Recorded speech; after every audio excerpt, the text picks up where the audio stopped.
Now, I'm not one to gossip, but I will bring you the tea. Welcome to Chronicle Speaks. Please, I don't have any time for any gossip now. Eh? Yes. Look at you. So Tim Norman of the hit OWN television show Welcome to Sweetie Pies has been denied his appeal for his 2 life sentences before a 3-judge panel. Now, as you may recall, Tim was convicted in September of 2022 for orchestrating the shooting death of his then 20-year-old nephew, Andre Montgomery, who was also on the show Welcome to Sweetie Pies. Now, Tim was found guilty of conspiracy to commit M for hire, and conspiracy to commit mail fraud. Now, although there was a substantial mountain of evidence against Tim remained his innocence not only throughout the trial, but also throughout his appeal. Now, we are going to break down the appeal, speak about how Tim got denied for his appeal, although he used the same attorney that Bill Cosby used in his appeal and got off, and also speak about the TV One special For My Man regarding this case. We are going to get into this story and so much more, but before we do, please be sure to subscribe to this channel and hit the bell for notifications so you don't miss out on any news regarding this story and so much more. Now let's get back into it. So every time I think about this case, I think about what Judge John Ross said to Tim during sentencing. He said, "Tim, you had money, you were a celebrity, you were on the OWN network with Oprah Winfrey. Many people cannot say that. You had so much going on for you and you threw it away for what? You have this good side, but you also have a dark side, and your dark side is incredibly dark. You had this premeditated plan to execute your nephew that didn't start in 2016. You actually had this plan going on in 2014. You even had a point where you text Wally, 'I don't think he will be here much longer.'" Now, coming from the outside looking in, sitting in on this case or even during the sentencing, it was very hard because on one side you have the prosecution and they're representing Andre's family.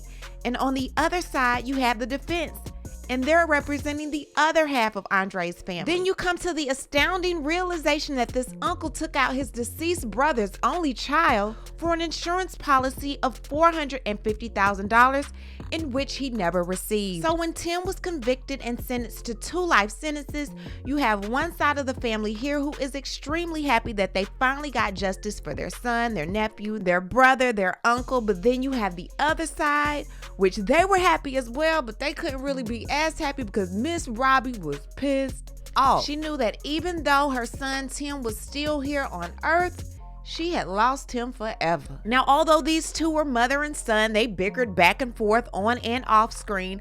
Miss Robbie even filed suit against Tim before, but these two were still bonded. She said it was like a marriage and she was not going to turn her back on her son. After the trial and Tim was convicted for the M for hire for his nephew, the last thing he said upon leaving out of the courtroom, "Y'all take care of mama." Well, it seems like mama has been taking care of him as well, or at least someone with some money, because they were able to hire seasoned criminal defense attorney Jennifer Bongine, who is known for her aggressive approach.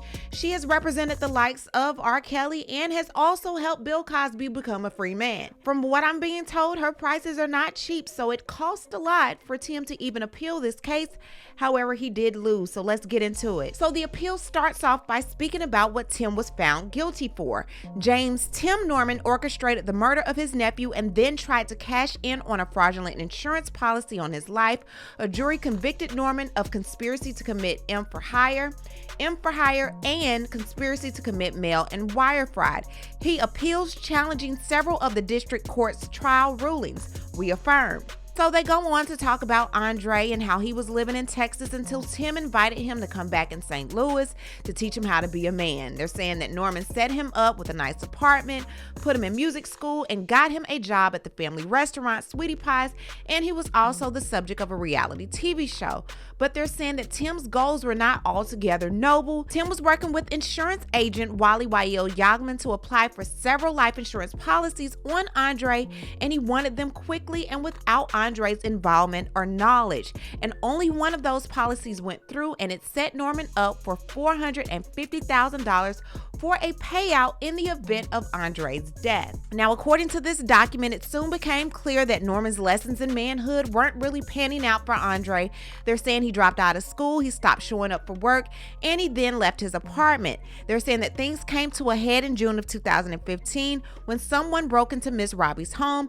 Again, Miss Robbie is Andre's grandmother and Tim Norman's mother, and she is the matriarch and owner of Sweetie Pie. Now, there were 3 people that had access to Miss Robbie's home. That was Miss Robbie, Tim Norman, and Andre Montgomery. Now, Miss Robbie automatically pointed the finger at Andre, and she wanted him to take a polygraph test to prove his innocence.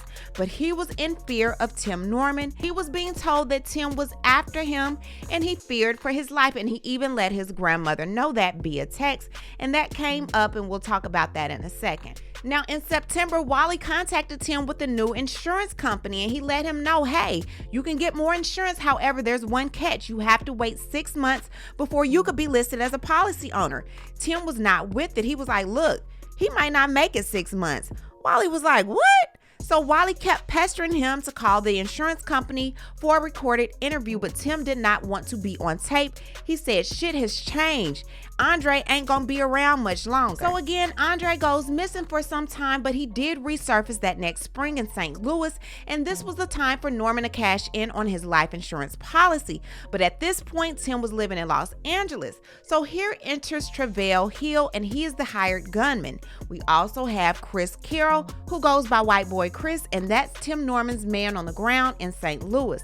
Now, weeks before the murder, Hill and Carroll meet to discuss Hill's fee, and Carroll told him that he was charging way too much to get rid of Andre. Now, when Andre showed up at Sweetie Pie's, Chris Carroll and a security guard text Norman to let him know that he had returned.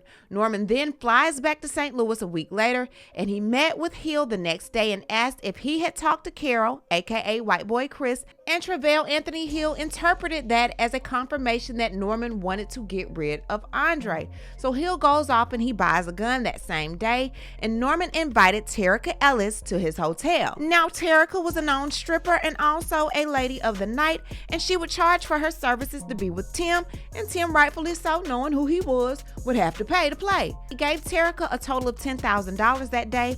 A portion of that money was for her lady of the night services, and the other portion was for her to find Andre. She told him that she knew who Andre was. He had come to the club before, and her agreement was to find him. So Terica and Tim obtained these burner phones from the local Walgreens, and these phones are what they used to try to evade being caught from the criminal activity that's going to transpire this day. However, Dummy 1 and Dummy 2 both took their personal phones with them with their burner phones, and all of this was pinging off the cell phone towers.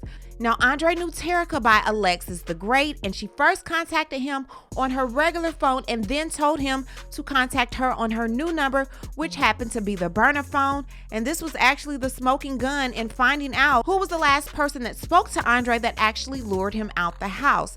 Now, Terica was in contact with Andre throughout the day, and she was also in contact with Travell. She was able to find out the home on Natural Bridge that Andre was at recording at the time, and she let Travell know. Travell was posted in the cut as a gunman waiting to make his move. Andre walks out. He gets in the car with Terica. They have a conversation quickly. She gives him some shorts that she bought him from the mall. All of a sudden, Andre gets out of the car. Travell texts Terica to move. She moves. She takes off. She hears gunshots. And then all of a sudden, she contacts Tim and says, "What the F?" Now, going back to this appeal and what Tim was trying to fight for, his first challenge was the denial of his motion to compel White Boy Chris and Wally's testimony at trial. So Tim was like, look, they both made statements and they're not here during the trial, so my attorney can cross-examine what's going on. Now, the Sixth Amendment guarantees Tim's right to compulsory process of favorable witness. However, White Boy Chris and Wally Wael Yagnam can both invoke their Fifth Amendment privilege against compelled self-incrimination, which is what they did. Both White Boy Chris and Wally asserted their privilege and refused to testify, but Tim Norman argues that they both waived the Fifth Amendment privilege and that in any case, neither risk further incrimination. Tim's argument is that White Boy Chris submitted to hours of FBI questioning about the M for hire, and if he was called to the stand and forced to tell his story again under oath, it's a possibility that that story might differ from the one that he gave the FBI, and the truth could furnish a link in a chain of evidence needed to prosecute him.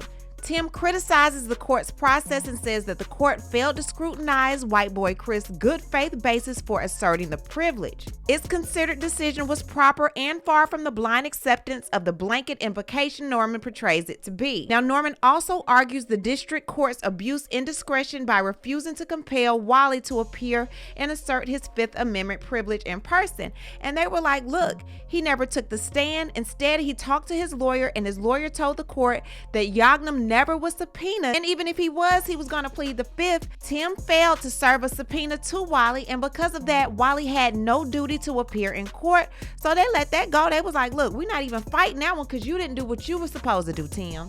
Tim's next argument was about the district court admitting hearsay text from Andre and an out-of-court statement from white boy Chris. So let's get into that. Now, after the break-in, Andre texted his grandmother Robbie to explain that he could not take a polygraph to clear his name because he left town. Andre says this to his grandmother: I've been out of town because you don't believe me. I'm not about to get hurt from nobody for some shit I didn't do. I'm telling you now, Tim is after me. And later he says, I'm not just about to be sitting in St. Louis when I know Tim got people looking for me.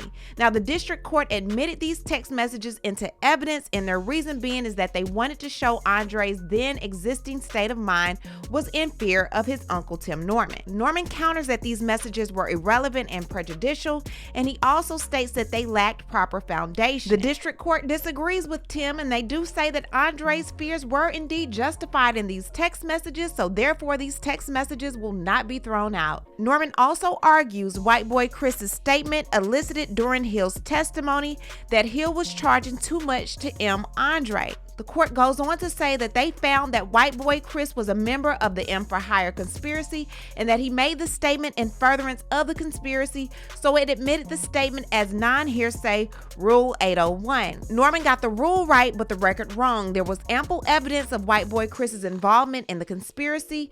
Hill testified that he met Carol, white boy Chris, and said that Norman could give him anything he wanted for the task. On the day of the M for Hire, Carol picked Norman up from the airport and Norman sent him photos from Andre's Instagram. Norman saw Hill and asked if he had talked to white boy Chris, which gave Hill the impression that Norman wanted him to go and K Andre. He then brought the gun he used hours later to do just that. Norman also argues that during the FBI's testimony at trial, they showed two different slides summarizing inconsistencies in the insurance policy applications, and then they put them in context with Norman and Wally Yagnam's text. They also showed synthesized phone records. Those were the cell phone towers showing the numbers. This number was here. They pinged on this tower, that tower. Y'all remember we broke that down over here. And they also showed bank records to help jurors understand the timeline of the murder. Neither of this was offered as evidence. The court instructed the jury to the effect that the slides were not provided to the jury during deliberations. The exhibits merely provided a visual aid during the agent's testimony, and according to the district court, nothing was unfair or misleading about the illustrative slides,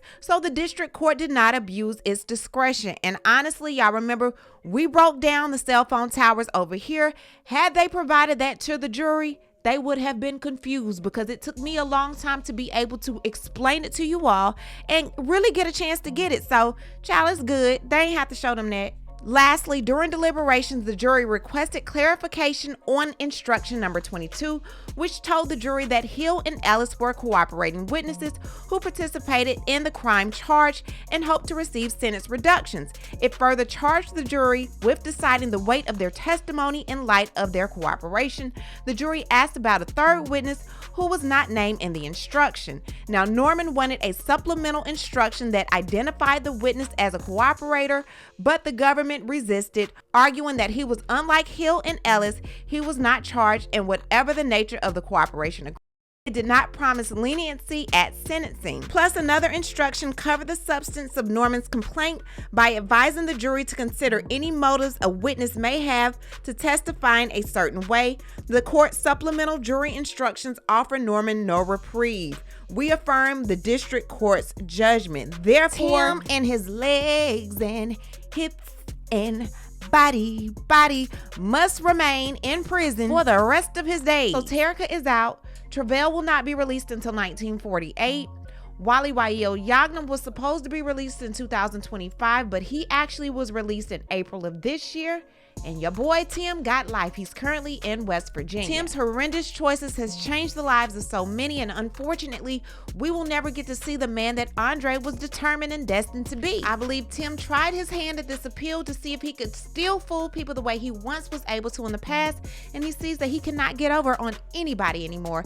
You are going to have to sit in that prison and rot. I want to also let you know that TB1 broke down this entire story of Andre Montgomery on an episode of For My Man, which appeared last Wednesday. I'll make sure to check that out. Val B, shout out to him for appearing on it. He told the story in such a wonderful way. But what I need to do is hear from you. What do you think about Tim's final attempt at this appeal and him falling flat on his face? Leave a comment and you know how we do. We'll talk about it down below. Talk to you guys later. Bye.